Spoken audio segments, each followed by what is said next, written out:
A person asked me recently that if God created human, then who created God? So let's try to understand this question. First of all, when we talk about God, we are talking about the God of the Bible, the God of the Christians. And according to the Bible, only one God created everything. And He created everything out of nothing. He created the land, the seas, the air, the stars, the planets, and also humans. Genesis chapter 1 verse 14 says, "Then God said, Let there be an expanse in the midst of the waters to divide the waters from the waters. And God made the expanse, and divided the waters which were under the expanse from the waters that were above the expanse. And it was so." And notice how it says here that God created the earth and everything that is in it, including humans, and He did it all out of nothing. Now the same person who asked me this question also said that he doesn't believe in God because he doesn't know who created God. And this is a very common argument from people who don't believe in God. They say if everything needs a cause to be created, then who caused God to be created? Because if God created everything, then someone or something must have created God, right? That must have been the case. So now let's try to understand this.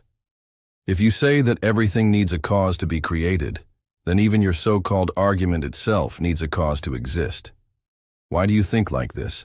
Because if everything needs a cause to be created, then your thoughts, your brain, your mind, your reasoning, everything that you use to come up with this argument, all these things need a cause to exist.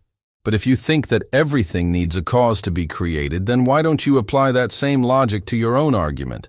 Why do you get a pass to exist without needing a cause yourself? So my question to you is, if everything needs a cause to be created, then who created you and the universe that you live in, and how did it all begin?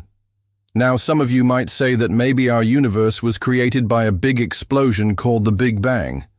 But before the Big Bang, what was there? Was there nothing? Or was there something?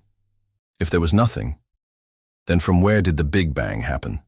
And if there was something, then what was that something? And how did it come to be? Think about this for a second. You may not have a problem with this if you believe in God. Because if God created everything, then it doesn't really matter how long things go back, right? Eventually you reach a point where God created it all. So even if you go back to the beginning, what you will see is God.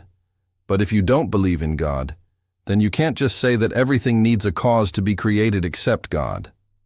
Because if everything needs a cause to be created, then you also need a cause to be created. You cannot escape this truth by simply saying that everything needs a cause to be created. And also, we have way more evidence for God's existence than just the fact that we exist. For example, look at nature. Look at the beautiful sunset. Look at the complex system of the human body. Every time we take a step, we are surrounded by so many miracles. There is so much complexity all around us. And if we look at all these things, it doesn't make sense that they just happened by chance. And the conclusion that most people come to is that there must be a God who created all these things. Also, if you want to know who created God, I would suggest that you read the Bible and find out who God says He is. The Bible says that God is eternal. This means that God always was, always is, and always will be. In other words, God doesn't need a cause to be created because He simply is. And this is the God of the Bible. So if you don't believe in God, then who do you believe created you and everything that you see around you? And if you believe in God, then how can you reject His word when it talks about God creating everything? Think about this. Thanks for watching. If you want to know how you can have everlasting life, then click the link in the description below. And also, don't forget to subscribe.